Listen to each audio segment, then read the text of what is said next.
Bueno, bienvenidos a otro análisis. Hoy volvemos a ese lugar, al terruño, un espacio donde el tiempo parece que se mide distinto, ¿no? Por el sol, por la memoria de las piedras. Una temporalidad completamente diferente a la nuestra. Exacto. Y para guiarnos, como siempre, está la jauría. Esos 5, pensamientos con patas que son nuestra brújula. Me encanta esa descripción. El capítulo que nos convoca hoy es el 7º, una visita especial. Y la misión, yo creo, es entender cómo la llegada de un desconocido, un completo desconocido, no solo altera la rutina. Sino que lo transforma todo. Sí, convierte el lugar en una especie de aula al aire libre. Todo arranca con una cita que ya te pone en situación. La de Musonio Rufo. Esa misma.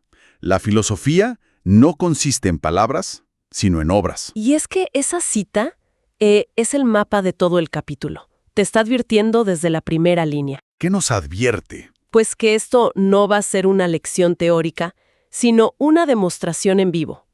La pregunta central no es ¿qué es la sabiduría?, sino más bien ¿cómo se vive sabiamente? Claro. Y creo que el análisis tiene que seguir esa pista. Fijarnos en cómo esa idea se pone a prueba en las interacciones entre el narrador, el visitante y sobre todo... La jauría. Exacto. La jauría, que no es un simple espectador. Para nada. Son el jurado. Me gusta esa idea, el jurado. Sí. Son ellos los que al final determinan si las palabras tienen peso o son solo aire. Pues vamos a ese juicio entonces. La llegada. El inicio de todo. La atmósfera que se describe es de preprimavera, ese momento de pura expectativa. El texto te sumerge con olores a barro, a leña mojada, el estero que balbucea, y justo ahí... El silencio. Se produce una quietud. Pero no es pasiva. La jauría entera se sincroniza. Fenty levanta la cabeza, Dylan deja de vigilar el portón, Pancho olfatea hacia la quebrada. El texto lo deja muy claro. No es silencio, es atención. Es como una afinación colectiva. Como si el propio lugar, a través de los sentidos de los perros, se preparara para recibir algo que, aunque desconocido, no le es ajeno. No es una interrupción. Para nada. Es casi una consecuencia lógica del propio silencio, que ya vivía ahí. Y entonces aparece él. Una figura que avanza sin prisa, como si conociera el camino desde siempre. Debo admitir que la primera vez que lo leí, esa frase me generó un poco de rechazo. Suena muy arrogante, ¿no? Sí, es una lectura muy válida. Y creo que el texto juega con esa ambigüedad. Suena presuntuoso, es verdad. Como si llegara a un lugar que no es suyo con una actitud de dueño. Pero la clave para descifrarlo nos la da justamente la jauría. El jurado. El jurado. Su reacción es el primer dato objetivo que tenemos sobre este hombre. No hay agresión. Dylan, el guardián, le hace espacio. Que eso ya es rarísimo en Dylan. Rarísimo. Fenty, la matriarca, inclina la cabeza, un gesto de respeto que el narrador mismo señala como inusual. Juan, el cínico. Solo gruñe una vez y se rinde. Y Pancho se acerca a olerlo como quien reconoce un olor familiar en una vida distinta. Esa aceptación unánime, tan inmediata, nos obliga a releer esa seguridad al caminar. Claro, ya no es arrogancia. Es coherencia. Ellos no ven a un invasor, ven a alguien que de alguna forma vibra en la misma frecuencia que el terruño. Ellos le dan el visto bueno antes de que diga una sola palabra, lo validan. Y cuando por fin habla, su primera frase es un torpedo. Sí. No busco refugio, solo un lugar donde el silencio no sea malgastado. De nuevo, podría sonar exigente, pero después de la reacción de los perros, se entiende de otra forma. Exacto. Ya no es una exigencia, es una declaración de propósito. No está pidiendo algo material, un techo, pide algo intangible. Un espacio para la contemplación productiva. Ahí está. La frase clave es no sea malgastado. No quiere un silencio vacío, de aburrimiento, sino un silencio fértil, uno que permita pensar, ordenar. Su primera interacción es para establecer un estado interior, no para negociar una comodidad exterior, y la jauría ya lo había entendido. Su lenguaje corporal decía exactamente eso. Aquí el silencio se respeta, totalmente. Y ese respeto por lo esencial sigue en la siguiente escena, la conversación bajo el parrón. El visitante va directo al origen, Le pregunta al narrador por sus padres. Y ahí lanza otra de sus sentencias. Quien olvida sus raíces olvida la dirección del sol. No hay virtud propia, solo herencia bien usada. A ver, esto también genera debate. ¿Está diciendo que no tenemos mérito propio, que todo es prestado? Es que es una idea que choca con nuestra concepción moderna del individualismo, del self-made man, ¿no? Totalmente. Pero creo que la interpretación no va por anular el mérito personal, sino por redefinir qué es la virtud. No se trata de crear algo de la nada, sino de gestionar bien un legado. La gratitud, en esta visión, deja de ser un sentimiento pasivo. Y se convierte en un deber activo. Justo, no es gracias por lo que me dieron, sino actúo de esta manera en honor a lo que recibí. Es una lealtad que se demuestra con acciones, no con palabras. Una lealtad activa. Y Fenty y Dylan parecen entenderlo a la perfección. El texto dice que parecen asentir, como si dijeran, agradecer es actuar. Sí. Y es justo ahí cuando el visitante habla de entrenar el alma cada día. No para las grandes tragedias, para la vida cotidiana. Me fascina esa idea. Porque la vida dice, no busca complacerte, busca formarte. Y en ese momento, el diálogo deja de ser entre dos personas y se abre a toda la jauría. Es como si cada perro representara una escuela de pensamiento. Sí, es verdad. Juan, el cínico, lanza la objeción obvia y necesaria. ¿Y qué pasa con los que no quieren ser formados? Es la pregunta por el libre albedrío, por la resistencia, que es la pregunta del millón. Y la respuesta del visitante es genial por lo simple. Son los que nos entrenan la paciencia. Es brillante. Y antes de que todo se ponga demasiado solemne, Anubis, el pragmático del grupo, lo baja a tierra con su humor. Entonces este mundo debe ser un gimnasio gigante. ¿Es que Anubis es fundamental ahí? Es imposible no sonreír con él. Claro, su función es esa. Le quita la pompa a la filosofía. Juan plantea el problema intelectual, el visitante ofrece la solución estoica, y Anubis la traduce a una imagen que cualquiera entiende. Es la jauría en conjunto. Exacto. Nos muestra que la filosofía no es monolítica. Necesitas el escepticismo de Juan, la practicidad de Anubis y la confirmación silenciosa de Fenty y Dylan. Juntos convierten el entrenamiento del alma en algo que no es abstracto, sino un ejercicio diario. Y esa idea de que la filosofía necesita movimiento se vuelve literal. El entrenamiento continúa, pero ahora caminando. Se van a la laguna en lo que Anubis bautiza y es brillante, la escuela peripatética. Un genio, Anubis. Y Juan remata con que hay que pensar con las patas, no solo con la cabeza. Están validando esa idea de que cuerpo y mente no están separados. Es un guiño directo a los filósofos peripatéticos, a los discípulos de Aristóteles que discutían mientras paseaban. Pero aquí, claro, está adaptado al terruño. El conocimiento no se encuentra en un libro o en una habitación cerrada. Se encuentra en la interacción con el mundo. Sí, se piensa mientras se pisa barro, se siente el viento. Y en medio de esa caminata llega la que para mí es la idea central de todo el capítulo. El visitante se detiene, se señala el pecho y dice, el retiro verdadero no está en la montaña, está aquí. Y lo describe como una habitación sin paredes. Ahí es donde el texto nos da una herramienta increíblemente práctica. No está hablando de un concepto abstracto. Lo que propone es construir una especie de sala de calma mental. Una fortaleza interior. Una fortaleza interior a la que puedes acceder en segundos, sin importar si estás en medio del tráfico, en una reunión estresante o qué sé yo. El lugar físico es irrelevante. Lo que importa es tener ese espacio cultivado y listo para usar. Es una habilidad, no un destino de vacaciones. Una habilidad. Me gusta eso.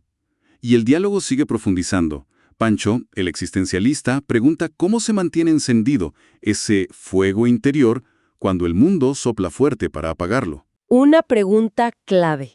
Y la respuesta me dejó helado. Entonces, el fuego aprende a arder bajo tierra. No es espectáculo, es constancia. Esa metáfora es de una potencia brutal. Conecta directamente con la idea de que la virtud no necesita público. En un mundo obsesionado con mostrar, con la performance en redes sociales, esta idea es casi revolucionaria. Totalmente. Entre la integridad y la reputación. El fuego que arde bajo tierra calienta las raíces. Eso es, no busca iluminar las copas de los árboles para la foto. Qué buena imagen. Y de ahí pasan a la aceituna que cae madura, agradecida, como modelo para el final de cualquier ciclo. Y todo desemboca en la pregunta más honda, otra vez de Pancho, ¿y qué alimenta al que no sabe qué le toca? La pregunta por el propósito cuando estás perdido. Y la respuesta es una sola palabra, la comunidad. Y con eso se introduce el pilar social del estoicismo. No somos islas. La fortaleza interior no se cultiva para el aislamiento, sino para poder servir mejor al colectivo. La metáfora de vivir como la abeja en el enjambre es clave. No es perder la individualidad en la masa. No, para nada. Es entender que tu propósito individual solo se realiza plenamente cuando contribuye al bien del enjambre. La frase final de esa conversación, si te separas del bien común, te mutilas. Es durísima, pero muy clara. El individualismo extremo, desde esta óptica, es una forma de autolesión. El día termina y la filosofía se pone a prueba de nuevo. Durante la tertulia junto al fogón, el narrador le ofrece al visitante el cuarto de sus hijos, el lugar más cuidado, al que llama templo familiar. Sí. Y él lo rechaza. Elige Siberia, el cuarto más frío y austero. Al principio esto me pareció casi un desaire, un gesto innecesario de dureza. Podría parecerlo, sí. Pero si seguimos el hilo de su coherencia, es un acto con un doble significado. Por un lado, es una muestra de un respeto inmenso. Al llamar templo familiar a la habitación, el narrador sin querer la ha sacralizado. Y el visitante respeta ese espacio. Exacto, no lo invade. Y por otro lado, es una reafirmación de su filosofía. No busca la comodidad, busca la claridad. El texto dice que elige el frío porque ordena. Es la práctica constante de necesitar poco. No es una pose, es disciplina. Pura disciplina. Y su partida es la culminación de esa disciplina. Se va al amanecer, sin despedidas, sin dejar rastro. Solo una cama hecha con el rigor de un monje. Pero sí que deja algo. El cuaderno. Sobre la mesa, el narrador encuentra un cuaderno sencillo con el título Meditaciones, y debajo, escrito a mano, Del Terruño. Ese es el giro final. Es la entrega del testigo. Y fíjate qué importante. No deja unas memorias, no deja un recuerdo personal. Deja una herramienta. Y el título es la clave de todo. Del Terruño. Al añadir eso, lo que está diciendo es: esto no es mío. Esta sabiduría ya estaba aquí. En vuestro silencio, en vuestros perros, en vuestra forma de vivir. Yo solo la he escuchado y la he puesto por escrito. Les devuelve su propia filosofía, ya codificada.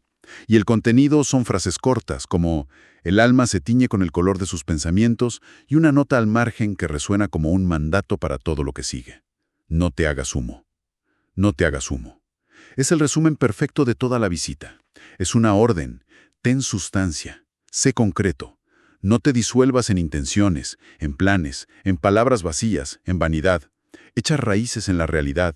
Ten peso. Y es aquí donde el narrador y la jauría entienden la verdadera lección. Se dan cuenta de que el cuaderno no es un ídolo para admirar. Es una lista de tareas. Exacto. El narrador lo dice con una claridad total. Que lo volvamos acción.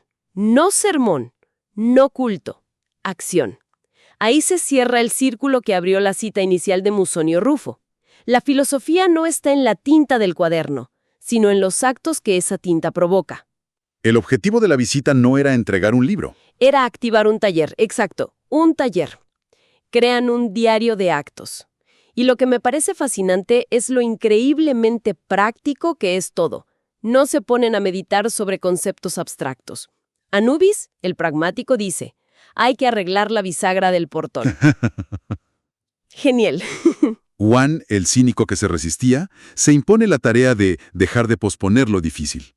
La filosofía se convierte en reparar una puerta y en afrontar una conversación incómoda. Es la transición definitiva del qué pensar al qué hacer.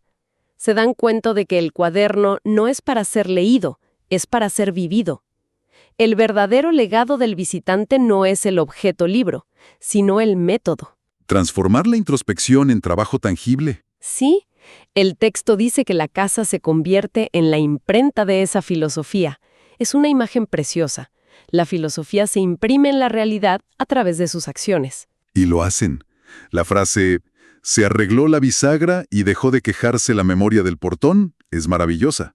Arreglando algo físico sanan algo simbólico. El objetivo es hacer vivo el manuscrito. Y al hacerlo, la enseñanza deja de ser del visitante, se la apropian. Ahora es, de verdad, la filosofía de Terruño. Él fue solo el catalizador. En resumen, lo que nos deja este capítulo es la historia de una visita que no trae regalos, sino que deja una herramienta. Y con ella, el terruño y la jauría dejan de ser receptores de una lección y se convierten en una escuela activa. Sí, el narrador lo resume de una forma que me parece magnífica.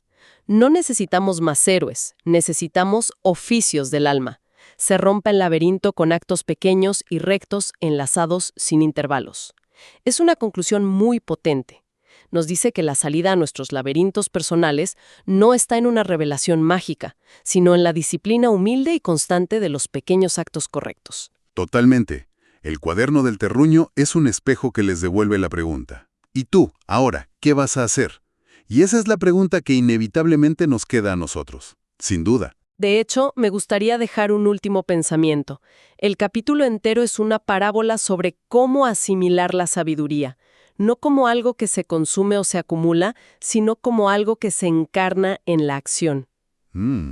Y esto nos lleva a un desafío final. El texto sugiere que todos tenemos un cuaderno así sobre nuestra propia mesa, lo veamos o no, uno que refleja la filosofía latente de nuestro propio terruño.